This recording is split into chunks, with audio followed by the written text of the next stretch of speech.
الحمد لله رب العالمين والصلاة والسلام على سيد المرسلين محمد خاتم النبيين وبعد. أعوذ بالله من الشيطان الرجيم. بسم الله الرحمن الرحيم. قل هل يستوي الذين يعلمون والذين لا يعلمون. وقال النبي صلى الله عليه وسلم خيركم من تعلم القرآن وعلمه. د سوالاتو جواباتو چې کوم زمونږ هفتوار سیشن دی نو په هغې کې زه تاسو ته مخاطب یم او نن خاص کر چې کوم سوالات جوابات نن راغلی دي دا تقریبا سره 20-25 نه زیات راغلی دي. ظاهر خبر ده ټولو تفصیلی جوابات خو مشکل دي ځکه ټایم زمونږ سره کم وي او سوالات ډیر زیات وي او د هغې سره چې کوم زمونږ واتساپ ګروپونه دي نو په هغې کې هم دا 2-3 ورځو نه مختلف سوالات راغلی دي.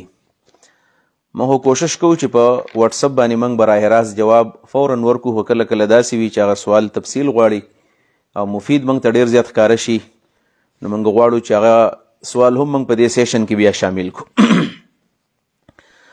دا یو ملګری دی هغه یو تپوس کړی دی. دا اول نمبر سوال موږ دا غالو چې د خوراک نه وروسته موږ یو دعا وایو چې الحمدلله الذي اطعمنا وسقانا وجعلنا من المسلمين. دا دعا معروفه ده او عوام هم وایي او خواص هم وایي، خو د هغه ملګري د خولې وینا ده چې زمونږ په علاقه کې یو عالم دی او هغه وایي چې دا دعا نه ده ثابت او دا ویل بدعت دی، او د هغه ملګري د خولې وینا داره چې هغه وایي د مسلمین په ځای باندې مرسلین راغلی دی، لہذا دا دعا وایي ثابت نه ده. د دې سوال جواب دا دی چې دا عالم چې کومه خبره کړې ده یا به د ملګري ته صحیح پته نه لګېدلې او یا د عالم په دې خبره نه دی پوهې شوی چې دا دې دعا ته بدعت وایي، ځکه چې دا دعا د احادیثو په مستندو کتابونو کې راغلې ده. مشهور کتاب سنن ابو داود او دارنګې سنن ترمذی په دواړو کې دا حدیث د حضرت ابو سعید خدری رضی الله تعالی عنہ نه روایت دی چې دا فرمایي كان النبي صلى الله عليه وسلم إذا أكل أو شرب قال الحمد لله الذي أطعمنا وسقانا وجعلنا مسلمين. په دې ځای کې اگر چې موږ په دې عوامو کې دا من لفظ وسره وایو چې وجعلنا من المسلمین، نو په حدیث کې وسره دا من لفظ نشته. داسې دعا ده چې الحمد لله الذي أطعمنا وسقانا وجعلنا مسلمین. هغه الله له رحمت دی چې موږ باندې خوراک هم وکړو، په موږ باندې سکاک هم وکړو او موږ مسلمانان ګرځولي، مسلمانان پیدا کړي. دا حدیث په ابو داود او ترمذی کې دی. د دې خوراک نه وروستو د سکاک نه وروستو یوازې دا دعا نه بلکې نورو دعاګانې هم راغلي دي. لکه یو دعا په ترمذی کې هم راغلی ده او دغه په معجم د طبرانی کې امام طبرانی هم ذکر کړی د حضرت انس رضی الله عنه په روایت باندې. هغه دعا داسې ده چې وی نبی علیہ السلام وفرمیل چې من اکل طعاما چا چې خوراک وکړو فقال الحمد لله الذي اطعمني ورزقني من غیر حول مني ولا قوة غفر له ما تقدم من ذنبه. وی چا چې خوراک وکړو او د خوراک نه وروسته ویل چې الحمدلله هغه الله له رحمت دی، اطعمني ورزقني مال خوراک راکو مال رزق راکو، او من غیر حول مني ولا قوة دا زما څه طاقت نو، دا الله په خپل فضل او رحم باندې مال راکو. وغفر له الفاظ داسې راغلي دي الحمد لله الذي اطعم وسقا وسوغه وجعل له مخرجا.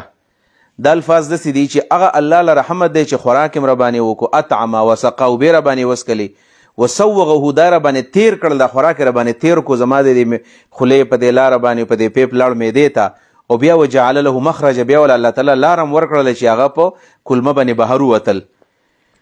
دا درې قسمه دعاګانې ما ویلې او نورې دعاګانې هم ډېرې دعاګانې راغلي دي چې په ټولو کې د حمد دا لفظ راغلی دی. په دې باره کې د امام نووي رحمه الله چې مشهور شافعي مسلک عالم دی او دارنګې مولانا عبدالرحمن مبارکپوري چې اهل حدیث عالم دی، هغوی د ابن بطال یو قول ذکر کړی دی، وی اتفقوا على استحباب الحمد بعد الطعام. وی د محدثینو په دې خبره باندې اتفاق کړی دی چې د خوراک نه وروستو الحمدلله ویل مستحب دی. نو حمد ویل پکار دی. حمد نو کدا الحمدلله الذي اطعمنا دعاش او کدا الحمدلله الذي اطعمني ورزقني دعا ده، او کدا دا اطعم وسقا وسوغه دعا ده. وای دا د محدثینو په دې اتفاق دی چې حمد ویل ضروري دی. نو دا عالم اهل حدیث دی او دا بل نووي دی، دا د شافعي صاحب او د مسلک عالم دی. او بیا یو خبره کړې ده، وردت فی ذلک انواع، وای په دې باب کې قسمه قسم دعاګانې حمدونه راغلي دي. او بیا وایي چې لا یتعین شیء من هردین، یو شی متعین نه دی چا چې کوم ویله. په دې وجه باندې دې ملګري ته موږ وایو چې دا کوم عالم دا کوم خبره کړې ده چې دا مسلمین نه دی مرسلین دی، دا هم کمزوري خبره کړې ده. دویم نمبر دا ده چې عالم چې دې ته بدعت وایي نو دا خبره کمزوري ده، دا بدعت نه دی بلکې دا یو سنت او یو مستحب عمل دی. دا یو سوال. دغه ملګري زمونږ نه بل سوال هم کړی دی او تاکید یې کړو چې زما دا سوالات به خامخا تاسو په دې سیشن کې شاملوئ. دویم سوال یې کړی دی چې قرآن کریم کله موږ راوالو نو دا موږ ښکلو د مینې د وجې نه، دا موږ ښکلو. نو آیا د قرآن کریم دا ښکلول جایز دی که ناجایز دی؟ او چې زمونږ د علاقې علما دې ته هم بدعت وایي چې دا ګناه ده. دې جواب دا دی چې د قرآن کریم ښکلول جایز دی. چې سړی خپل بچی ښکلی، کعبه ښکلی، حجر اسود ښکلی، خپل مور و پلار ښکلی، یو عام مسلمان ښکلی، دا تقبیل په ډېرو څیزونو کې راغلی دی. نو قرآن کریم ښکلولو کې څه مانع دی؟ کوم علما چې دې ته بدعت وایي هغوی یو دلیل وایي، و دا په دې وجه باندې بدعت دی چې نبي علیه صلات وسلام قرآن کریم نه دی ښکل کړی. موږ هغې ته وایو چې د رسول الله صلی الله علیه وسلم په زمانه کې قرآن کریم په داسې کتابي شکل کې نه و چې نبي علیه السلام راغستی او نبي علیه السلام ښکل کړی وی. کله چې د دې کتابي شکل جوړ شو د سیدنا ابوبکر صدیق رضی الله عنه په زمانه کې، نو ټیک ټاک بیا د صحابو نه دا ثابت دي چې هغوی تقبیل د قرآن کریم کړی دی، قرآن کریم یې ښکل کړی دی. د تعظیم او د تکریم او د احترام په نیت باندې چې مینه ورسره کوي سړی ښکل کي، او دا څه ګناه خبره نه ده. په دې باب کې د دوه آثار د صحابه کرامو زویمه، یو د حضرت عمر فاروق رضی الله عنه په باره کې راغلی دی چې انه کان یاخذ المصحف کل غدات ويقبله، وایي سار به چې کله مصحف راغستو نو هغه به د قرآن کریم راواغستو، اول به ښکل کو، بیا به یو خبره کوله. څه به ویل؟ یا خبره یې به کوله. ویقول عهد ربي ومنشور ربي، دا زما د رب وعده ده او زما د رب منشور دی چې موږ له راکړی دی، دا به ښکلو. او د دې سره سره د حضرت عثمان رضی الله عنه په باره کې راځي چې کان عثمان رضی الله عنه یقبل المصحف ويمسحه على وجهه، چې حضرت عثمان رضی الله عنه به قرآن کریم مصحف به ښکلو او دا په خپل مخ پسې داسې راښکو لکه څنګه چې موږ خپل بچی راوالي او داس په دې پوزه پسې ونیسي، په دې مخ پسې ونیسي. نو دا د مینې د محبت خبره ده. د صحابه کرامو آثار پکې دي، دا خلفای راشدین دي، او د خلفای راشدینو عمل بدعت نه وي. څنګه چې رسول الله صلی الله علیه وسلم فرمایي علیکم بسنتي وسنت الخلفاء الراشدین. لہذا دا یو مباح عمل دی بلکې مستحب عمل دی، باعث اجر دی ځکه چې د قرآن کریم تعظیم دی. او ومن يعظم شعائر الله فانها من تقوى القلوب، چا چې د الله د شاعر احترام وکړو دا د زړه تقوا ده. لہذا قرآن کریم ښکلول دې ته بدعت ویل دا ډېر لوی جرأت کول دی چې سړی قرآن کریم ښکلول ته دا ورته بدعت وایي. نبي علیه صلات وسلام خو ماشومان ښکل کړي دي. هغه اقرا ابن حابس رضی الله عنه راغی که نه، او رسول الله صلی الله علیه وسلم خپل نوسي راغستی دی، دی ښکلول. وایي اقرا ابن حابس وویل چې زما خو دومره ډېر بچي دي، 11 بچي مې دي، ما یو هم نه دی ښکل کړی، او ګوره دا نوسي رالې ښکلی. وایي نبي علیه صلات وسلام چې اقرا چې ستا د زړه نه الله د مینه اغستې رو بچي نه ښکلی، نو زه خو په زور ستا په زړه کې دا محبت نشم اچولی. لہذا دا خبره کمزوري ده او قرآن کریم ښکلول جایز دی. همدغې ملګري یو دریم سوال کړی دی، نو دا درې علما شریک کړل د هغه د پرزور مطالبې په بنیاد باندې چې قرآن کریم کله سړی ختم کړي نو په دې اخر کې وایي صدق الله العظیم. دا صدق الله العظیم ویل دا څنګه دی؟ آیا دا جایز دی که ناجایز دی؟ او دا خبره یې کړې ده چې زمونږ د علاقې دا علما دې ته هم بدعت وایي چې که څوک وایي چې صدق الله العظیم د بدعت وکړو، ګناه یې وکړه ده، دته به سزا میلاویږي. د دې په باره کې زمونږ جواب دا دی چې د قرآن کریم په اختتام کې صدق الله العظیم ویل داسې مستقل حکم موږ نه لګو، بلکې په دې کې موږ یو څو شروط وایو. یو خبره دا ده چې د قرآن کریم د ختم د تلاوت نه وروسته صدق الله العظیم ویل لازم نه دی، لازم به ورته سړی نه وایي چې دا لازم دی. دویم نمبر دا چې دا سنت هم نه دی چې دې ته سړی سنت ووایي چې دا سنت دی، یعنی په دې نیت باندې سړی وایي چې دا نبي علیه صلات وسلام ویلی دی، صحابه ویلی دی، نو داسې هم نه دی، بلکې داسې وایو چې دا د قرآن کریم د آدابو نه دی او دا یو مباح عمل دی. که سړی صدق الله العظیم وایي دا به مباح عملي. د مباح حکم به ویل غواړي چې مباح څه ته وایي، نو مباح موږ دې ته وایو چې دا ضروري نه وي، او په کولو کې داسې ثواب په نیت به هم نه کړي دا ثواب کار دی، خو په دې په کولو کې څه ګناه موناه نشته دی، دې کې څه ګناه موناه نشته، د دې په نه کولو کې هم ګناه نشته، په کولو کې هم ګناه نشته، دا مباح دی. د دې په باره کې زه یو څو داسې شواهد پیش کوم چې د هغې نه دا ثابتېږي چې را د قرآن کریم نه وروستو که چا صدق الله العظیم ووایو نو دا جایز دی. البته ضروري نه دی، پکار دا ده چې د قرآن کریم د تلاوت په دوران کې منګاړو ونه وایو، ځکه چې خبر اختلافي ده ویل نه دي پکار، خو بالفرض که چا وویل نو هغې ته موږ بدعت نه وایو. نور د آدابو نه که سړی حساب کي او بغیر د سنت نیت یې ونه کي ویل نو په دې کې څه ګناه نشته دی. د دې په باره کې د امام قرطبي رحمه الله یو قول زه ستاسو مخکې ږدمه. امام قرطبي رحمه الله په دې خپل تفسیر په دې اول جلد کې په دې ابتدایي صفحاتو کې دا خبره لیکلې ده د قرآن کریم د احترام په باره کې یو خبره کوي. ومن حرمته اذا انتهت قراءته ان يصدق ربه. دا الفاظ امام قرطبي دي. و د قرآن احترام دا دی کله چې قرأت ختم شي نو ان يصدق ربه د خپل رب تصدیق دی وکړي چې الله تعالی رښتیا ویلي دي. ويشهد بالبلاغ لرسوله صلی الله علیه وسلم، او دا د پیغمبر علیه الصلاۃ والسلام د پاره د تبلیغ شهادت وکړي چې ای الله ستا پیغمبر د قرآن ماته ټیک ټاک را رسولی دی. او ويشهد على ذلك انه حق، او دا ګواهي وکړي چې الله تعالی دا حق دی. او بیا یې هغه الفاظ داسې دي چې داسې وایي چې صدقت ربنا ای الله ای زموږ رب تا رښتیا ویلي دي. وبلغ رسولک الینا، او ستا پیغمبر موږ ته را رسولی دي.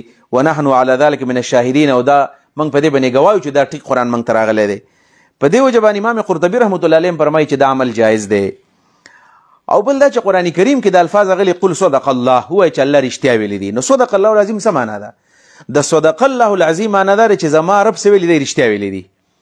نو په دې کې داسې د ګناه او د بدعت څه شی نشته دی.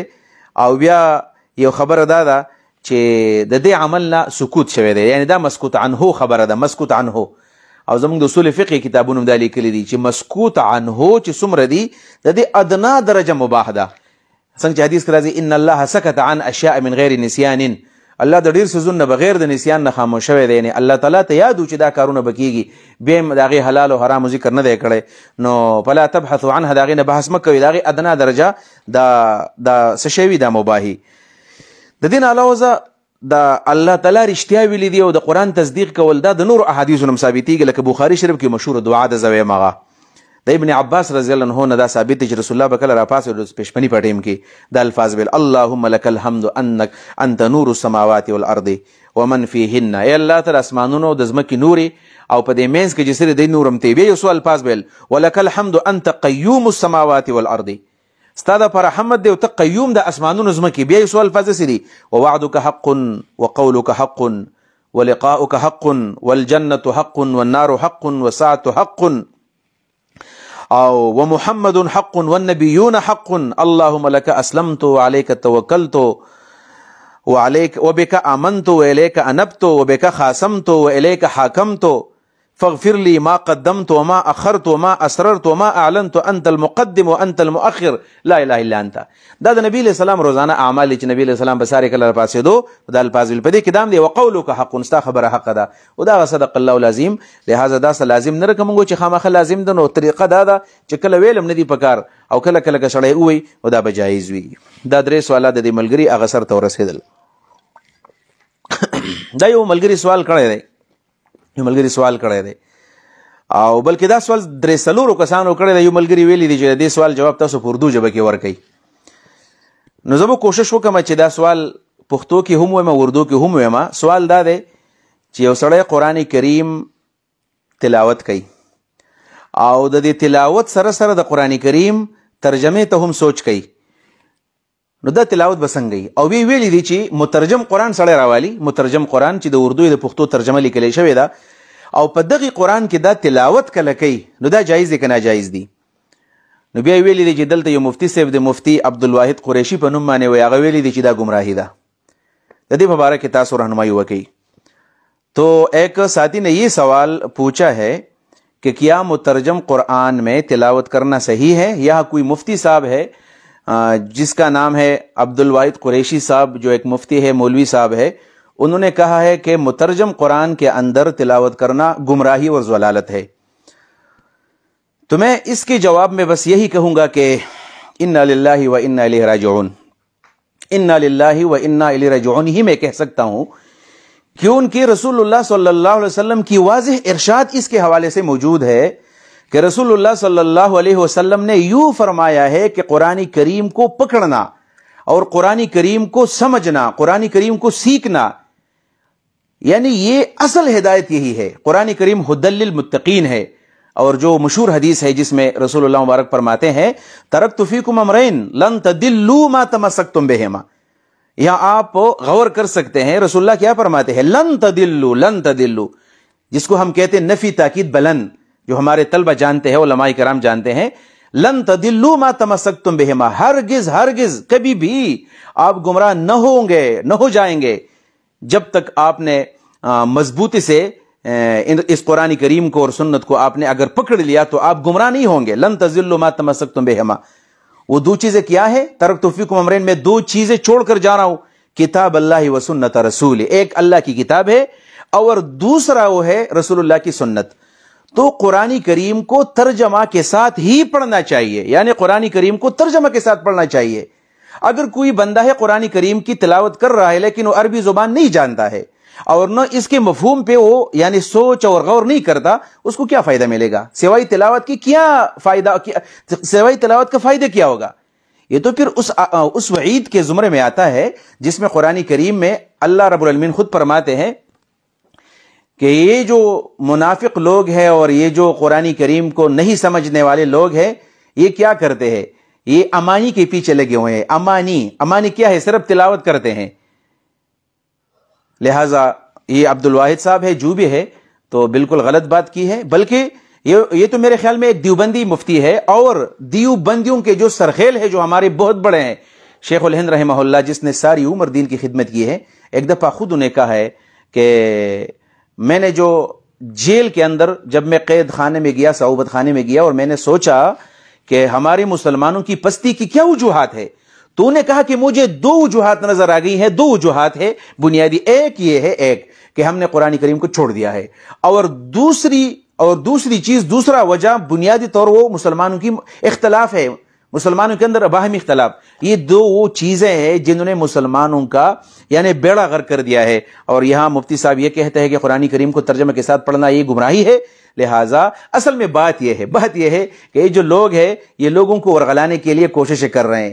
یعنی میں الزام نہیں لگانا چاہ رہا, لیکن یہ ضرور کہتا ہوں کہ قرآن کریم کو ترجمہ کے ساتھ پڑھنے کو کوئی گمراہی سمجھتا ہے تو یہ ان کے اپنے جیب کا مسئلہ ہے, ان کا اپنا مسئلہ ہے. یعنی اس حوالے سے یعنی اپنے فرقے و مسلکوں کی باتیں کر کے لوگوں سے کچھ یعنی حاصل کرنا چاہتے ہیں, حاصل کرنا. اگر یعنی یہ وہ بیوقوف لوگوں کو بیوقوف بنانے کی کوشش کر رہے ہیں کہ تاکہ لوگ بیوقوف ہوں اور ہمیں بس فالو کرے. اگر کسی نے قرآن کریم کو سمجھا, کسی نے قرآن کا ترجمہ سمجھا, تفسیر سمجھا, پھر تو ہماری باتیں تو نہیں مانیں گے. لہٰذا میں یہ کہوں گا کہ یہ مفتی صاحب بہت غلط کہہ رہے ہیں, اور قرآن کریم کا ترجمہ بھی پڑھنا جائز ہے اور قرآن کریم کو تفسیر کے ساتھ بھی پڑھنا جائز ہے, خواہ امی ہے یا عالم ہے. کیا یہ قرآن کریم صرف علماء کرام کے لیے آیا ہے؟ صرف علماء کرام یعنی ترجمہ کے ساتھ پڑھیں گے؟ یعنی ہمارے عوام کے لیے قرآن کریم کا پیغام نہیں ہے. یعنی اللہ رب العالمین تو ہم سب کو کہتے یا ایھا الناس اعبدوا ربکم, یا ایھا الناس یا الذین آمنوا, اے انسانو, اے ایمان والو. یہاں علماء کی بات نہیں کی ہے, قرآن کے اندر ساری مسلمانوں کی بات کی ہوئی ہے. لہٰذا یہ مولانا صاحب کی بات درست نہیں لگتی. اچھا جی, دا یو بل سوال لے, یو ملګری دا تپوس کړی دی چې کله یو سړي نه کله په منځ کې غلطي وشي. دا یو بنیادي سوال دی او عام خلکو ته دا ضرورت راځي, نو ملګري دا په غور باندې واورئ. هغه دا دی چې یو سړي باندې سجده سهو واجب شي, منځ کې د غلطي وشي.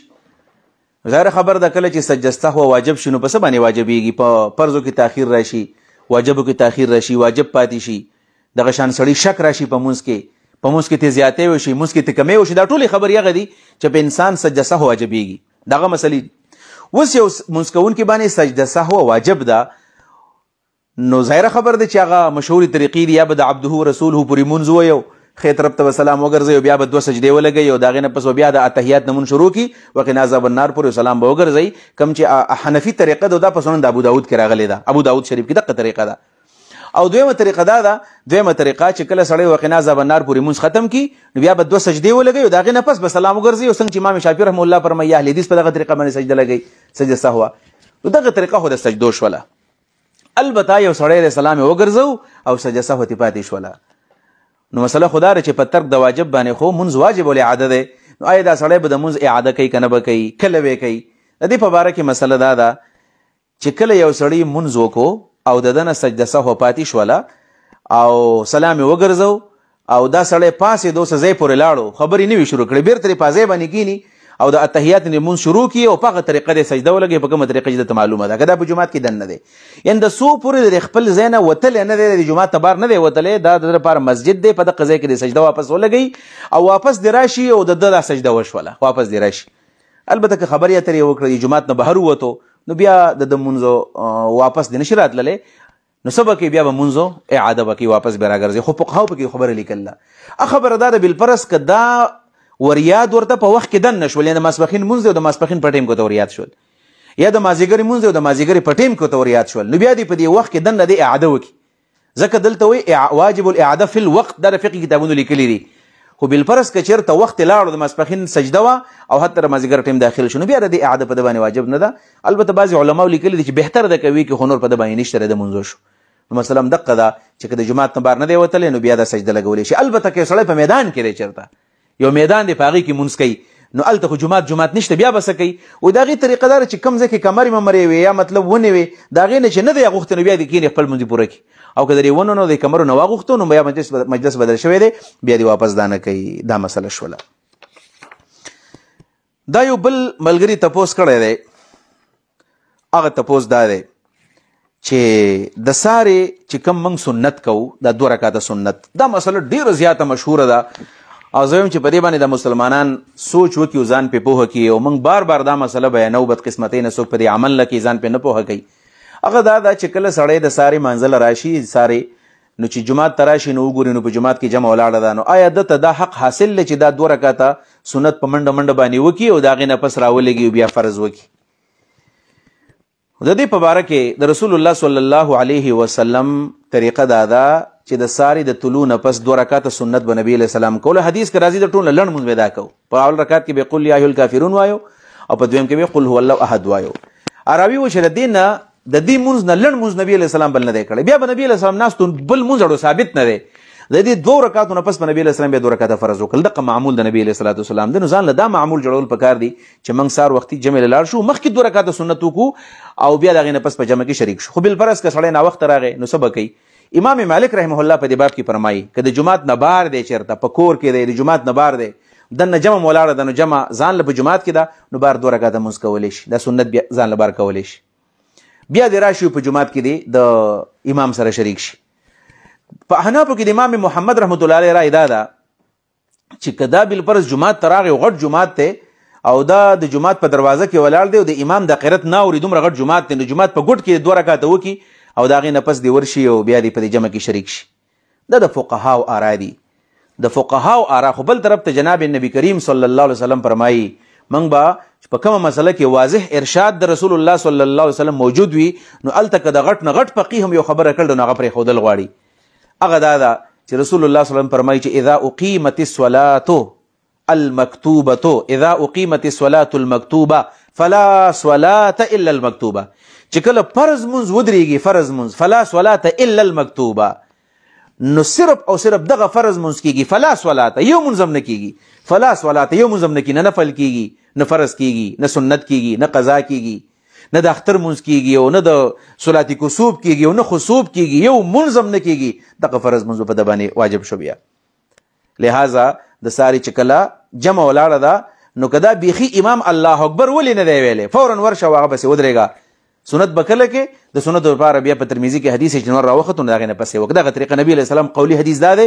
د نور د راختو نه پسې وکړه البته یو تقریري حدیث د نبي علیه السلام داسې موجود دی چې د دې فرض مازه نه پسې هم سړی کولی شي ترمذي کې دا موجود دی غوره طریقه دا ده چې د طلوع شمس نه پسې وکړي خو د جمع په دوران کې سنت کول دا بالکل یو غلط کار دی صحیح کار نه دی صحیح طریقه هم دغه ده رسول الله صلی الله علیه وسلم فرمایي امام محمد بن حسن شیبانی ډېر لوی عالم دی خو دلته کې موږ دغه خبره د رسول الله د خبرې سره نه برابره وو البته امام مالک رحم الله دا خبره بیا ذهن اخلي سړی په جومات کې په کور کې دی نو که په کور کې سنت وکړل نو بیا جومات له راغې نو دا ځان له یو خبره ده خو په جومات کې دننه بیا دا کول دا طریقه بالکل ټیک نه ده او البته دلته یو خبره داره چې په بعضې اثارو کې داسې راغلي دي چې بعضې صحابه کرامو نو دا ثابت دي چې هغوی به داسې کول چې جومات کې به جمع ولاړه وه نو هلته به هغوی بیا د هغوی نه دا 2 رکعاته سنت ثابت دي د هغې جواب دا دی چې دا د هغې وخت نفل دی چې کله نبي علیه صلات وسلام دا مسله صحابو ته نه و بیان کړې کله چې بیان کړې ده نو نبي علیه صلات وسلام نه بیا تپوس شوی دی د الله رسول ولا رکعت الفجر رسول الله بالکل رکعت الفجر هم د دې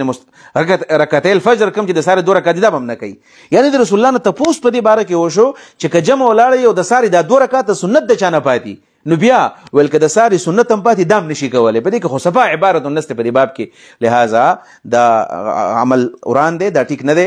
او زمونږ اکثر د دې بانډو کونډو جماعتونه دلته موږ د دیر د علاقې یو او دلته خو چې څومره جماعتونه دي الا ماشاء الله هم دقه عمل پکې دی. لہذا دې طریقې نه ځان ساتل غواړي. رسول الله صلی الله علیه وسلم تعلیمات څه دي؟ هغه د سره ما ادرکتم فصلوا وما فاتکم فقضوا، چې کلم امام په کم ځای را لاندې کو نو فصلوا منځ سره وکړئ، وما فاتکم فقضوا، او چې کم نه پاتې شوم د هغې بیا قضا راوړئ. لہذا دا طریقه صحیح نه ده. دا د فجر او د ساري د سنتو په باره کې دا مسله شوله. یو ملګري بل تپوس کړی دی چې په اسلام کې د قوم پرستۍ څومره اجازت دی؟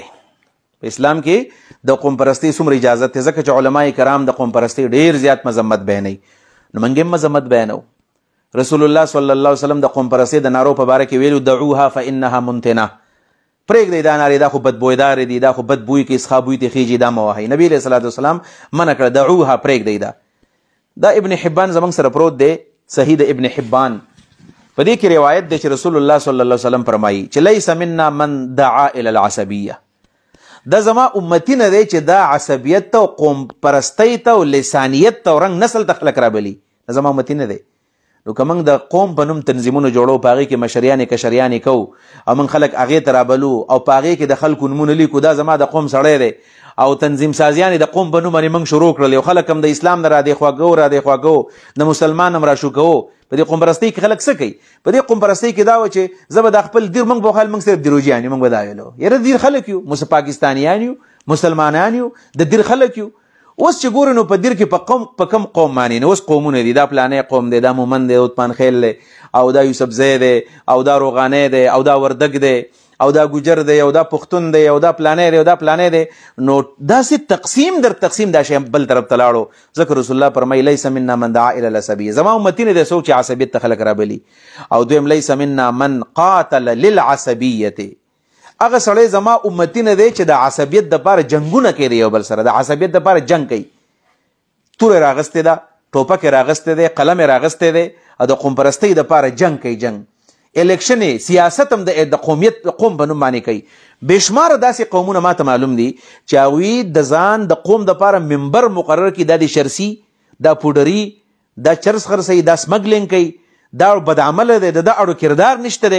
یاره زموږ د قوم سړی دی، موږ به ځان له ودرو، موږ به له ووټ ورکوو. د قوم په سر باندې ځان له MP جوړول، ځان له منسټر جوړول، ځان له MLA جوړول، ځان له سینیټر جوړول، ځان له کونسلر جوړول د قوم په نوم باندې. او نبی علیه السلام زما دپاره چې د قومیت دپاره جنګېږي زما امتي نه دی. ومن او لیس منا من مات علی العصبیه، بدبخت پکې کله کله سر کېدي. رسول الله فرمایي زما امتي نه دی څوک چې په عصبیت باندې د پاسه مړ شو، د عصبیت جنډه. او نبی علیه السلام فرمایي چې کم سړی د داسې جنډې لاندې مړ شو تحت رأیت عمیت، څوک چې د ړندې جنډې لاندې مړ شو نو دا د جاهلیت په مرګ باندې مړ شو. لہذا دا د قوم پرستۍ نه ځان ساتل غواړي. البته ملګري دا تپوس کړی دی چې د کوم حده پورې جایز ده. د دې حده پورې جایز ده چې سړی خپل قوم معلوم کړي چې زما تعلق د کوم قوم سره دی. ګوره یو قوم دی، یو قوم پرستی ده، د قوم سره محبت جایز دی. یو سړی وایي زه مومن یم، زه عثمان خیل یم، زه یوسفزی یم، دا څه بده خبره نه ده. خو په دې باندې بیا فخر کول چې یاره زه د دې قوم سره تعلق ساتم، زه اوچت یم، دا شی غلط دی. ان اکرمکم عند الله اتقاکم. د رنګ او د نسل په نوم باندې چاله عزت ورکول نه دي پکار. او کله چې مکه فتح شوله، نبی علیه السلام بلال ته بلال وخېږه او ته په کعبه باندې اذان ووایه. نو تور سړی د کم ځای نه راغلی او قریشیان یې پرېښودلو، په هغه باندې اذان ووایو. لہذا د قوم سره محبت کول جایز دي. نبی علیه الصلاة والسلام په خپل باندې فرمایي چې انا النبی لا کذب، انا ابن عبد المطلب، زه د عبد المطلب نه یم. د خپل قوم کې یو ښه صفت دی چې زموږ قوم بهادر دی، ښه خبره ده، خو د ځان صفت هم بیانول جایز دي. خو قوم پرستی اله ناجایز کېږي چې د ځان صفت کې د بل مذمت کې، ځان اوچتی بل کمی، بل ته سپک ګوري، دا حرام دي. نور پشنهادي کارت کې د خپل قوم نوم، پړو مثال کې خپل قوم نوم چاته خپل تعارف کول. قرآن مجید کې الله تعالی فرمایي وجعلناکم شعوبا وقبائل لتعارفوا، دا قبایل او دا شعوب، دا غټ ډلې وړ ډلې ما جوړې کړي دي د دې لپاره تاسو په دې یو بل وپېژنئ. و ان یاد ساتئ، ګورئ فخر پې مه کوئ، ان اکرمکم عند الله اتقاکم. او نبی علیه السلام په حجة الوداع کې بالکل په آخري میسج کې دا خبره کړې وه، الا لا فضل لاحمر على احمر على اسود لا فضل لاسود على احمر ولا لاحمر على اسود. د تور په سور د سور په تور باندې هیڅ فوقیت نشته ولا لعربین على عجمی ولا لعجمی على عربي د عربي په عجمی باندې عجمی په عربي باندې فضیلت نشته صرف په تقوا باندې دی. لہذا دغه حد پورې قوم پرستی جایز ده او اخوا قوم پرستی دا ناجایز ده. دا یو ملګری تپوس کړی دی بلکې دا د سیاست سره تعلق ساتون کی لرون کی اوسو سوالات دي نو دم زویما او دا تپوسونه ملګری بار بار کې نظم نن پدې باندې ځان به پویو کو هغه دادی سوال دا دی چې زمنګا په کلی کې خلک وایي چې د عالم د سیاست سره څه تعلق دی. داغه کار خدا لري چې په جماعت کې کینی منځونه خلکو لکې په مدرسه کې کینی درسونه خلکو لکې او دارنګ خلکو له نکاحونه تړي او خلکو نه جنازې پړاوهي نور د سیاست سره هیڅ تعلق نشته. نو دا خبره د کم حد پورې ټیک ده علما به سیاست کوي کنه به کوي. د دې په باره کې به زه کوشش وکم چې خپل جواب ورنکم بلکې هغه جواب ورکم کم جواب چې د نبی علیه الصلاۃ والسلام د مبارک خلې نه دی. د هغه جواب نه مخکې زه یو خبره کوم یو حدیث ویما او دا هغه نوجوانانو ته زه د نصیحت په تور باندې مهم چې دا حدیث تاسو زه د نبی علیه الصلاۃ والسلام په منصب باندې دلته ناست یم د رسول الله د وارث په حیثیت باندې زه هغه خبره کوم کومه چې حق خبره وي چې دا د رسول الله د خلې الفاظ دي چې انما العلماء ورثة الانبیاء دا علما د انبیاء وارثان دي. دا خبره خو یقینا د نبی علیه الصلاۃ والسلام ده وان الانبیاء لم يورثوا دینارا ولا درهما بل ورثوا العلم. د علماو نه پیسې نه پاتې کیږي بلکې علم یې پرېښی دی علم. مطلب دا دی چې دا علما د انبیاو په علم کې وارثان دي. دا علما د انبیاو په علم کې وارثان دي د انبیاو په مشن کې وارثان دي. اوس د انبیاو مشن څه دی نو دا په بخاری کې دا حدیث ته زه د مکمل حواله در کومه. د کتاب نوم د کتاب احادیث الانبیاء کتاب احادیث الانبیاء د انبیاو احادیث باب دی پکې باب ما ذکر عن بني اسرائیل باب ما ذکر عن بني اسرائیل یعنی دا باب دی د بنو اسرائیل په تذکرہ کې. په دې کې د سیدنا ابو هريره رضی الله تعالی عنہ حدیث ته چې رسول الله مبارک او فرمایل چې كانت بنو اسرائیل تسوسهم الانبیاء د بنو اسرائیل سیاست به انبیاو کو. نو سیاست د انبیاو کار دی. وس به څوک کوي وس چې څوک د دې پیغمبر مشن راټینګي هغه سره به سیاست کوي یا عالم د پخپل باندې یا د پیغمبر مشن راټینګي. د پیغمبر صلی الله علیه وسلم مشن څه دی هو الذي ارسل رسوله بالهدى ودين الحق ليظهره على الدين كله ولو كره الكافرون ولو كره المشركون وكفى بالله شهيدا. د پیغمبر مقصد دا دی چې دا قرآن او حق دین بوالي سنت او دا په ټولو ادیانو باندې غالب کې دغه د پیغمبر مشن دی. د دې مشن د پاره چې کوم سړی سیاست کوي خلک وایي دا وایي د مذهب په نوم سیاست کوي. د مذهب په نوم سیاست عبادت دی.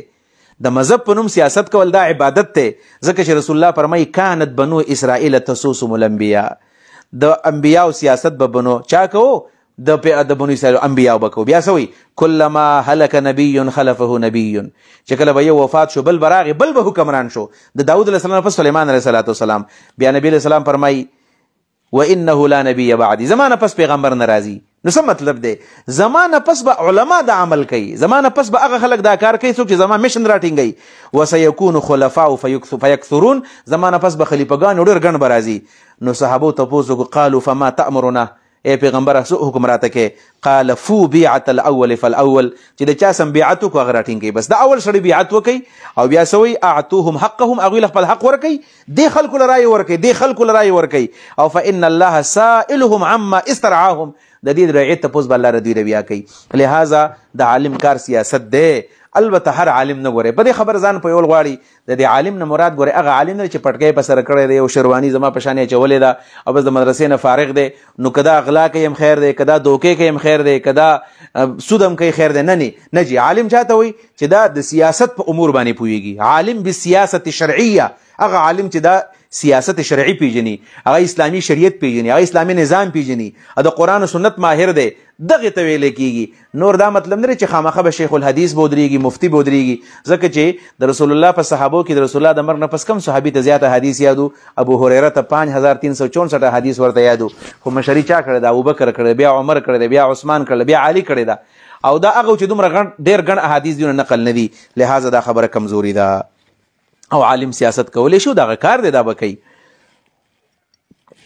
استاسو الله سوالات هم ډیر زیات رالل خو دومره ده چې دا سوالات زما په خیال باندې چې دا خو سرته نه رسیږي سوالات ډیر زیات دي نن او ما سره ټیم تقریبا چې سره پاوسه زما سره پاتې دی نو زه به کوشش کوم چې کم سوالات ضروري دي هغه به ووایم او کم چې پاتې شو انشاءالله تعالی پر روان سیشن کې به هغه اخلم نو تاسو به هغې ته انتظار کوئ ځکه انتظار کول هم ښه خبره ده.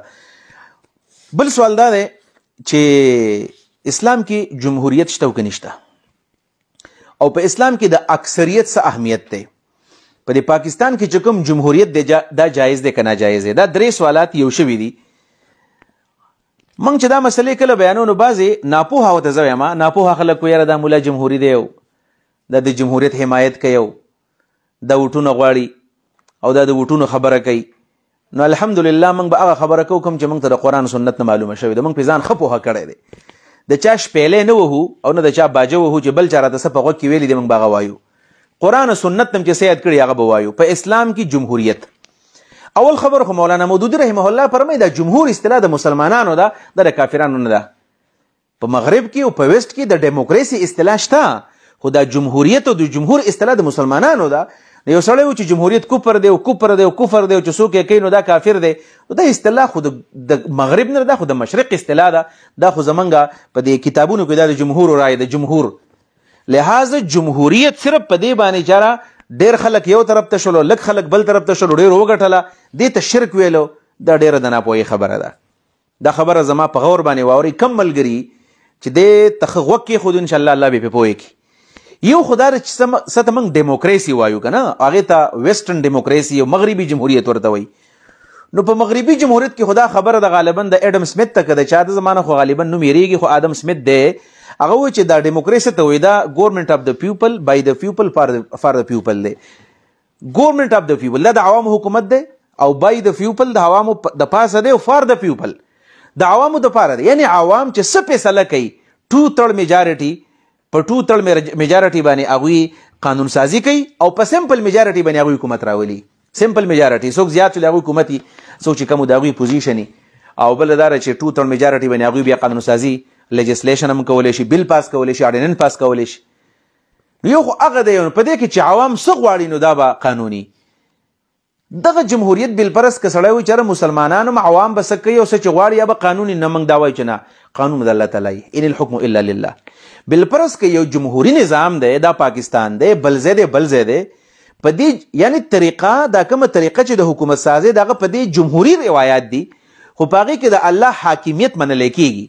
په دې خدا زه برملا دا خبره کومه په دې کې څه ججک نه محسوسومه چې زمونږ د پاکستان چې کوم جمهوریت دی او موږ چې په پاکستان کې په انتخاباتو کې حصه اخلو د هغې بنیادي وجه دا ده چې په 1949 کې چې کله قرارداد مقاصد اوبجیکټیو ریزولوشن چې کله قرارداد مقاصد په 1949 کې کله پاس شو سپتمبر 1949 کې نو د هغې په دې بالکل په دې دیباچه کې دا خبره لیکلې وه چې پاکستان کې به حاکمیت اعلی به د الله رب العالمین سورنټي به د الله حاکمیت اعلی چې کله حاکمیت اعلی د الله ومنلی شو نو په دې کې کوم ځای د کفر راغی بیا او د دې سره د چا اختلاف کېدی شره چې هغه طریقه نه ده ټیک بله ټیک ده خو سړی ورته کفر په کوم بنیاد باندې وایي چې په دې کې دا منلی شوې ده. او بله خبره دا ده چې د 1949 نه واله تر د 1984 پورې 1984 پورې دا د پریمبل او دیباچه وه دا کم چې زمونږ د قرارداد مقاصد د پاکستان د آئین د کانسټیټیوشن د 1985 په اسمبلی کې باضابطه طور باندې دا زمونږ شیخ محترم مولانا ګور رحمان رحمت الله علیه د هغه په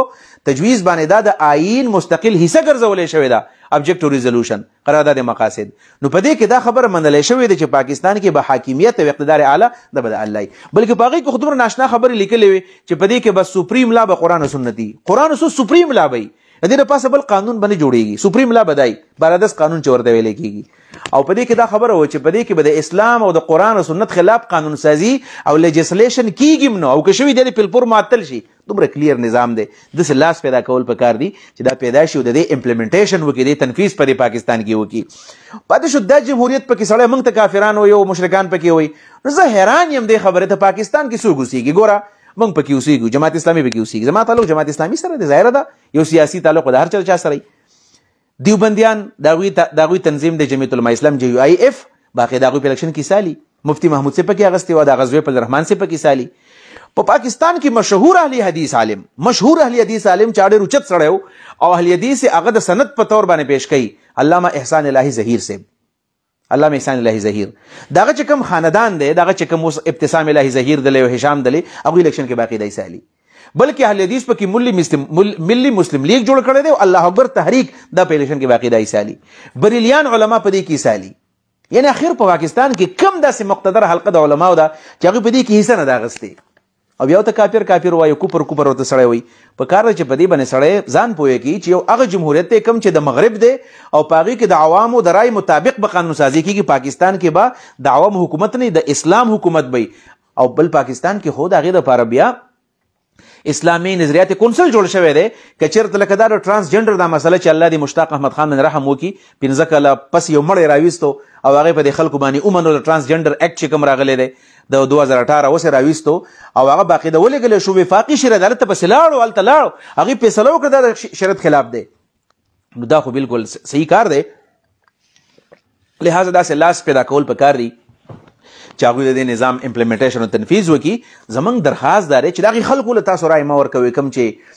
هغه شرابونه څکي کوم چې بدعمله دي زناګانې کوي غله دي ډاکوان دي کرپشن کوي زنانه ګډوي هغې خلکو نه ځان وساتئ او بل زه هغې علماو ته درخواست کوم خدای ته وګورئ الله ته وګورئ تاسو صرف په دې وجه د دې جمهوریت مخالفت کوو چې جماعت اسلامي یې ګټي صرف په دې وجه باندې تاسو کوئ چې مذهبي جماعتونه یې ګټي ستاسو د دې جمهوریت مخالفت هغه چاله هغه سیکولر پارټوله بیا ترویج ورکړي سیکولر پارټوله ما ته یاد دي زه نومونه نه علمه کله د مسلم لیگ دپاره بیا هغوی باقاعده لګیا یو کمپین ولچلې کړی د تحریک انصاف دپاره کله د NP دپاره نو ښه د هغه دپاره جایز دی بله دا خبره وایي دا ووټ که بالپر د دنیا دپاره ورکوي جایز دی او د دین دپاره ناجایز دی پته نه لګي والله عالم چې دا ستا کوم سټنډرډ او کوم معیار دی ستا چې ته کله به یو ځای بل ځای کې خلکو له ورکوي دا زما ورور دی زه اوس حمایت کوم او چې کله زه کوم بیا کوپر شو نو په دې باندې لږ سنجیدګۍ سره غور کول پکار دی زما خبرې په ځان باندې بدې مه ولګوئ خاص کر کوم ملګري چې زما لایو سیشن اوري او زما د دې خبرې سره اتفاق نشته زما د خبرې په غور باندې واوره او بیا د پاکستاني معاشرې سره د خپل مشرانو سره کمپیر کا انشاءالله تعالی متوازن رای بستا ذهن ته راشي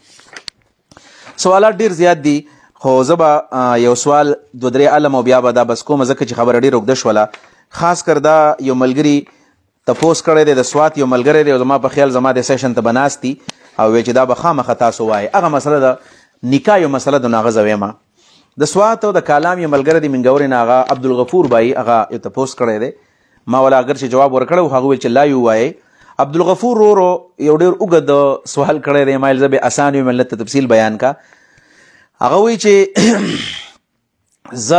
زما پلار دی او دارنګې زما تره دی زما د ترم زامن شته دی او زما مرونه شته دی خو داسې وشوله چې زما یو ورور دی او دریم نمبر دی یعنی 1 2 نو بلکې 3 نمبر او زما د تره لور ده هغه څلورم نمبر ده یعنې د هغې نه 3 مشران دي او زما د ورور نه 2 مشران دي دوی په خپل منځ کې واده کول غواړي نو واده دې وکړي خیر دی خبر پکې نشته خو مسله پکې څه ده وایي بیا راته یو ګراونډ جوړ کړی دی وایي زما چې کله ورونه وشول څلورم 5 نمبر او 6 نمبرونه زما کله وشول او زما د تره اول نمبر او 2 نمبر کله وشول نو وایي هغه زما د تره چې کم اول نمبر او 2 نمبر کم زوی او بچي هغوی زما د مور په یو خوړل یعنی زما د 6 او د 5 نمبر رونو سره هغوی رضاعت زما د مور په یو خوړل خبر هغه ګرانه کړه نور مسله اسانه ده اوس د زما د تره اول نمبر زوی او 2 نمبر زوی راولګېدل او زما د ورونو د 5 او 6 سره زما د مور په یو خوړل اوس دغه په خپل منځ کې د نکاح خبره نه را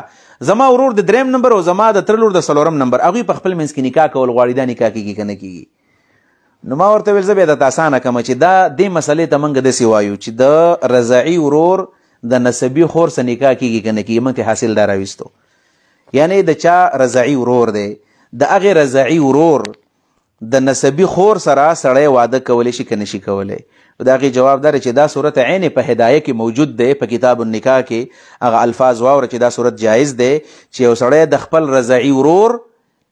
خپل رضاعي ورور د نسبي خور سره واده وکړي هغه الفاظ دا دي ويجوز ان يتزوج الرجل باخت اخيه من الرضاعه لانه يجوز ان يتزوج باخت اخيه من النسب دا جایز دی چې یو سړی د خپل رضاعي ورور د رضاعي خور سره واده وکړي ځکه چې د رضاعي ورور د نسبي خور سره نکاح کول جایز دي په دې وجه باندې مسله دا ده چې دغه الکو د دغه جنۍ سره بالکل واده کولی شي یو خدا خبره ده چې دغه جنۍ د دې الک د مور پی نه دي خوړلی دغه جنۍ خوراک نه دی کړی په هدایه کې یو قانون دی چې کله په یو سینه باندې 2 خلو اجتماع وکړله په یو سینه باندې په یو صدر باندې 2 کسانو اجتماع راغله د دغه کسانو په خپل منځ کې رشتې نه کیږي د دغه کسانو په خپل منځ کې رشتې نه کیږي. اوس دا جنۍ چې ده نو د زنانه پی نه دي خوړلي، چې پی نه دي خوړلي دا د هغوی اړو خور ده نه، دا د هغوی خور نه ده.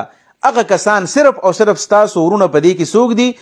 د عبدالغفور ته چې ستاسو ورونه صرف او صرف دا څوک دي؟ دا دوه الکان کم چې اول نمبر دویم نمبر دي. نو ستا دا دریم نمبر ورور چې دی د ستا د تره زامن چې اول دویم دي، دی رضعي ورونه دي، او د رضعي ورور د خپلې خور سره نکاح جایز ده. لهذا دا یو داسې کمپلیکیټډ غونې سوال خو ما ورته مخکې ویلی و، لهذا دا بالکل نکاح جایز ده او په دې کې څه شی نشته، او دا مې د هدایت ته عبارت پیش کو، دا جایز عمل دی. دا یو سوال بل دی. دو سوال به انشاءالله زویم انشاءالله بیا ټیم ختم دی، دا واته سوال پاتې کېږي، دا انشاءالله تعالی بلکې لسو پورې دا بلکې کوو. سوال دا دی چې په پینډ کې سړی مونځ کولی شي که نشي کولی، پینډ کوټ کې مونځ کولی شي که نشي کولی. او ناشنا خبردار په دې کې ویلي دي چې دا مولانا عبدالواحد قریشي صاحب دی، هغه نه چا تپوس کړی دی چې کیا پینڈ میں نماز پڑھنا جائز ہے؟ وہ هغه خندلی دی چې پینڈ میں تو نماز پڑھنا اور بات ہے لیکن جو پیچھے والا ہے اس کی نماز ہوگی یا نہیں ہوگی، خندائی کړی ده. نو دې باره کې ته څه وایې؟ او چې مطلب په پینډ کې سړی مونځ کوي دا خو به کېږي که نه به کېږي، خو د شاته پسې کېږي که نه کېږي چې مطلب هغه ورته د شانه ګوري. مسله دا ده، او دا مسله زه د دیوبندي فتاوو نه زه بیانوم، هغه دا ده چې په پینډ کې او په کوټ کې مونځ کول، اول دا خبره چې پینډ کوټ دا یوازې داسې نه دی چې دا د غیر مسلم لباس دی. پینډ کوټ د غیر مسلم لباس نه دی، پینډ کوټ د مغرب لباس دی خو د غیر مسلم لباس نه دی، بلکې ترکیانو لباس هم دی. او اصل خبره دا ده که بالفرض منګه چې دا کوم لباس اچو شلوار او کمیس، نو دا خو هم اسلامي لباس خو نه دی، خو زموږ روایتي لباس دی قومي. اسلامي په دې معنا دی چې جایز لباس دی. په پنجاب کې خلک لنګ وهي، او دارنګې په کراچۍ او په سند کې هم خلک لنګ وهي، نو هغه ته بیا اسلامي لباس منګه وایو. پینډ کوټ جایز دی اغوستل هم او په دې کې مونځ کول هم، البته هغې موږ شرایط وایو مطلقا نو.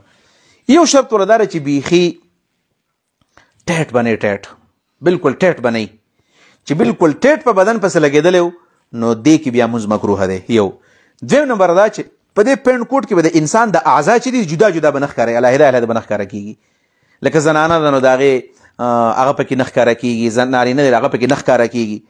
او دریم نمبر د اکثر د کم چې دا پینډ دی دغه چې دی د پنسې دا اکثر د دې ګیټونه لاندې، نو دا به برئ، دا به لاندې نه. نو که دا درې شرطونه پکې وو او ډېر کلک بدن ته نه و لګېدلی، نو په دې کې مونځ بالکل جایز دی. ډېر نری خبره ده، ډېر زیات نری دی، په دې کې دنه دا بدن ښکاره کېږي، نو دا خو د کپړو د لباس هغه شرایط دي. نور په داسې پینډ کوټ څنګه عام تر باندې خلک اغوندي، محترم خلک یې اغوندي، په دې پاکستان کې، په دې هندوستان کې، په دې دنیا کې علما یې اغوندي. او مناسب ډاکټر ذاکر نایک څومره لوی عالم دی، د دې پاکستان هندوستان نو بلکې په ټول دنیا کې په وړ کې غټ عالم دی، پینډ کوټ اغوندي. احمد دیدات صاحب نو ډېر لوی خلک دی، هغوی پینډ کوټ کې باقاعده ګرځي، نو هغې ته موږ څنګه ناجایز وایو؟ د اسلام متکلمین دي، دې ته موږ حرام ناجایز نشو ویلی. او دا خبره ده چې زه به دلته یو خبره وکړم چې پینډ کوټ نه، اصل کې د لباس شرط ویمه، زمونږ مشهوره فتاوه شامی وی ويمنع كشف ربع عضو من عورة غليظة أو خفيفة. دقه خبره ده، ويمنع كشف ربع عضو من عورة غليظة أو خفيفة. وی منع دا ده چې د یو اندام څلورم حصه ښکاره شي، یعنې چې ښکاره شي څلورم حصه، په دې کې خو څه شی نه دی ښکاره شوی، نو څنګه چې په دې کې مونږ نه کېږي. بلکې بعضې علما خو دا لیکلی دي که یو سړي بالفرض کلک پینټ اغوستی دی، کلک پینټ کوټ اغوستی دی، بیا هم فرض ادا کېږي خو عمل مکروه وکړو. لہذا پینټ کوټ که بالفرض کلاو دی نو بالکل بغیر کراهت نه پکې مونځ کېږي، خو که تنګ دی نو بیا هم پکې مونځ به وشي، خو مع الکراهت به وشي، مونځ بیا هم وشو، فرض وشو. لہذا دغه تحقیقي خبره ده. د یو ملګري سوال کړی، غالبا دا به عالمي سوال، لږ تفسیر سره ریلیټډ دی دا سوال، زه اخلمه. وی چې قرآن کریم کې دا آیت دی، سورة سبا کې دی آیت، اعوذ بالله من الشیطان الرجیم، فلما قضینا علیه الموت ما دلهم على موته الا دابة الارض تأكل من سأته فلما خر تبینت الجن ان لو كانوا يعلمون الغیب ما لبثوا في العذاب المهین. دا واقع اصل کې دا ده چې سلیمان علیه السلام کله وفات کېدو، نو هغه وفاتو یو کال شو چې وفاتو، خو د هغه لاټۍ وه او هغې ته ډډه والې وه، نو کال پس وی هغه لاټۍ چینجو منجو داسې ډډه کړله، راوغورځېده، نو سلیمان علیه السلام را پرېوتو، نو هله خلکو ته پته ولګېدله. قرآن کې د کال خبره نشته. فلما قضینا علیه الموت، کله چې موږ په ده د مرګ فیصله وکړله، ما دلهم على موته الا دابة الارض، د مرګ خلکو ته د ځمکې یو چینجي وښودو، او تأکل من ساته چې دا لاټۍ وله وخوړله. نو لاټۍ چې کله یو چینجی خوري، نو دا داسې په ورځ 2-3 میاشت کې نه کېږي، د دې قرآن کې په عبارت کې او په ظاهر کې نشته دی چې کال یې شوی دی. البته د قرآن د دې اشارې نه معلومیږي دا چې د دې ټیم شوی دی، ځکه چې چینجی داسې په هفته 2-3 میاشت 2 کې لاټۍ او داسې لاټۍ خلک چې جوړي عام طور باندې لاټۍ ډېر مضبوط لښتې نه جوړي خلک داسې زر نشي خوړلی. په هر تقدیر د مولانا صاحب سوال کړی دی چې مفتی محمد شفیع رحمه الله په معرف القرآن کې یو کال خبره لیکلې ده او د ابن کثیر نه راغستی دی. نو قرآن کې د یو کال ذکر نشته دی، ابن کثیر او معرف القرآن کې د یو کال خبره ده، د دې څه حقیقت دی. نو ما ابن کثیر راواغستو، معرف مې راواغستو او تفصیل مې وکړو، مې چې زه د دې جواب ورکړم. نو مسله اصل کې دا ده چې د قرآن کریم د سلیمان علیه السلام د مرګ په باره کې چې کومه خبره کړله، نو سیدنا سلیمان علیه السلام داود علیه السلام زوی دی. داود علیه السلام بیت المقدس جوړو او داغه په ژوند کې دا کمپلیټ نشو. نو سلیمان علیه السلام د پلار میشن کمپلیټ کوو غوښتل. سلیمان علیه السلام چې دا ټول بیت المقدس کله پوره کړو، لږ کار پکې پاتې دی، نقش و نگارش پکې پاتې دی، نور کار کمپلیټ و. بالفرض که په دې ځای کې سلیمان علیه السلام مړ وی او په دغه وخت کې د ده مرګ خلکو ته معلوم شوی وی، نو شاید دا پیریان چې کومونو دی د سلیمان علیه السلام نه یریدل، نو کار به کوو. شاید دا کار بیا نه وی کړی او په نیمه کې دا کار پاتې شوی وی. نو الله رب العالمین د سلیمان علیه السلام مرګ د هغوی نه پټ وساتو او سلیمان علیه السلام یو داسې د شیشې یو محل دی په هغې کې ولاړ دی او لاټۍ غاړې داسې د زنې ته نیولې ده او ولاړ دی. پیریانو به کتل چې سړی خو راته ولاړ دی، نو وی دوی ویل چې یاره دا کار رسول غواړي. حتی چې ابن کثیر لیکلی دي چې کاله پورې سلیمان علیه السلام ولاړ دی په لاټۍ باندې او دا پیریان لګیا دي کارونه کوي. نو کال پس چې کله را پرېوتو فلما خر تبینت الجن ان لو كان يعلمون الغیب ما لبثوا فی العذاب المهین. پیریانو ته پته ولګېده، تبینت فاعل بیا جنات شو، پیریانو ته پته ولګېدله کاش کوم په غیب پوهېدی موږ به د عذاب کې نه وی. او یو معنی دا ده فلما خر تبینت الجن، معنی دا ده چې کله را پرېوتو پیریانو معامله ښکاره شول چې په غیب نه پوهېږي، خلکو ته پته ولګېدله. یعنې الله 2 مقصدو دپاره د دا مرګ پټ کړی. یو دا چې د پیریانو معامله ښکاره شي او 2 نمبر دا و چې سلیمان علیه السلام په دې ژوند کې د کړې هوته دا میشن کمپلیټ شي. بهر تقدیر د کال ذکر پکې نشته دی، د دې څه حقیقت دی؟ مولانا صاحب سوال دا دی غالبا چې دا د یو کال ذکر پکې نشته، د دې څه حقیقت دی؟ نو دا ابن کثیر الفاظ واوره. ابن کثیر یو خبره لیکلې ده، هغه خبره دا ده چې انه مكث متوكئا على عصواه مدة طويلة نحو من سنة. دا الفاظ دي، انه مكث متوكئا على عصواه مدة طويلة نحو من سنة. وای دا په دې لاټۍ باندې اوږدې مودې پورې ډډه والې وه د کاله پورې. دا خبره چا کړله؟ ابن عباس کړې ده، مجاهد کړې ده، حسن کړې ده، قتاده او غیر واحد کړې ده. خو حافظ ابن حجر یو خبره لیکلې ده، سوی حافظ ابن کثیر وی وقد ورد في ذلك حديث مرفوع غريب وفي صحته نظر. په دې باندې هغه بیرته جرح هم کړل چې په دې په صحت کې نظر دی، یعنی سندن دې کې کلام شته، دا خبره سندن کمزوري ده، البته د دې د راویانو دا خبره نقل شوې ده. خو دلته کې یو خبره ده، هغه خبره دا ده چې د سدي قول ابن کثیر ذکر کړی دا واوره. قال سدي في حديث ذكره عن ابي مالك وعن ابي صالح عن ابن عباس، یو د ابن عباس نبل، وعن مرة الحمداني عن ابن مسعود من اصحاب رسول الله صلی الله علیه وسلم. د عبد الله بن عباس او د عبد الله بن مسعود نه نقل کړی دی سوی وی قال كان سليمان يتحرد في بيت المقدس السنة والسنتين والشهر والشهرين. دا خبره که صحیح شي دا یو ادا ده چې سلیمان علیه السلام یتحرد فی بیت المقدس، د به په بیت المقدس کې تحرد کو. تحرد معنی اعتزال وکړو، ځان له بشو لکه دا لکه څنګه چې خلک چلی وباسي.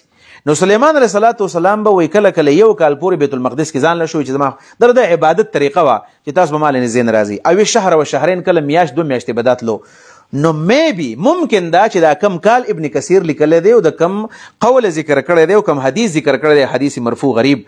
د دې مطلب هم دا چې سلیمان علیه السلام په هغې چونکې د هغه معمولو چې کال به هغه عبادت ته ځان له کېدو، نو دا یو کال د نشوی دی په دغه وخت کې الله تعالی بیا پټ ساتلی دی. الله تعالی د څه ګرانه نه ده. البته قرآن کې د کال ذکر نشته، که څوک د کال پکې ونه مني چې کال نه لږ وخت نو څه ګناه پکې نشته دی، خو د یو کال ذکر پکې دقه شانتې راغلی دی. دا د خبره شوله. یو سوال پکې بل والا ما ځکه بس دا یو منټ را سره دی، هغه دا دی چې د سجده سهوې زموږ په علاقه کې یو طریقه وی کوي، وی دا به څنګه وي؟ دا یو ملګري تپوس کړی دی، وای موږ داسې کوو چې کم حنفي طریقه ده چې کله مونځ کې خطا شو د عبده ورسوله پورې کله موږ مونځ وایو بیا یو طرف ته سلام وګرځو یعنی عبده ورسوله السلام علیکم ورحمت الله بیا 2 سجدې ولګو د هغې نه پس بیا د اتحیات نه مونږ شروع کړو سر ته ورسو دا طریقه څنګه نو دا خو ټیک د په ابو داود کې راغلی ده او حدیث ته د ثوبان رضی الله عنه لكل سهو سجدتان بعد ما يسلم دا په ابو داود کې راغلی حسن حدیث ته چې د هرې سهوې دپاره 2 سجدې سلام نه پس کوم چې حنفي طریقه ده خو د عبدالله بن بحینه حدیث ته دا بله طریقې ته پوس ادا کړی دی چې زموږ په علاقه کې څه خلک دي مې بي اهل حدیث دي چې هغه سلام کله وګرځي السلام علیکم ورحمت الله السلام علیکم ورحمت الله دواړه طرف ته د هغې نه پس بیا 2 سجدې وکړي دا بس کله چې مونځ سر ته ورسوي وقنا عذاب النار پورې زه خطا شم په دې کې وقنا عذاب النار پورې کله مونځ وایي بیا 2 سجدې وکړي د هغې نه په سلام وګرځوي یعنې د سلام نه مخکې 2 سجدې کوي اللهم ربنا اتنا في الدنيا حسنه وفي الاخره حسنه وقنا عذاب النار نو بیا 2 سجدې ولګي او د سجدو نه پس السلام علیکم ورحمت الله السلام علیکم ورحمت الله دا طریقه وی څنګه ده نو دا د عبدالله بن بحینه نه روایت دی چې رسول الله مبارک کله مونځ ختمېدو ته نږدې شو 2 سجدې ولګولې د هغې نه پس سلام وګرځوم دا طریقه هم راغلې ده د امام شافعي رحمه الله هم دغه طریقه ده اهل حدیث هم په دغه طریقه باندې سجده لکي دواړه طریقې ثابت دي دواړه طریقې صحیح دي د ابو داود حدیث سره بل د صحاح حدیث دی په دې وجه باندې دواړه طریقې صحیح دي دې نه علاوه چې کوم نور کوېسچنې دي نو د ګنټې نه زیات زموږ سیشن وشو تقریبا دا 12 سوالات دي ان شاء الله تعالی زمونږ وعده ده چې دا پر روان سیشن کې دا شاملو الله دې موږ په دین باندې پوهه کړي وصلی الله تعالی علی خیر خلقه محمد و آله وصحبه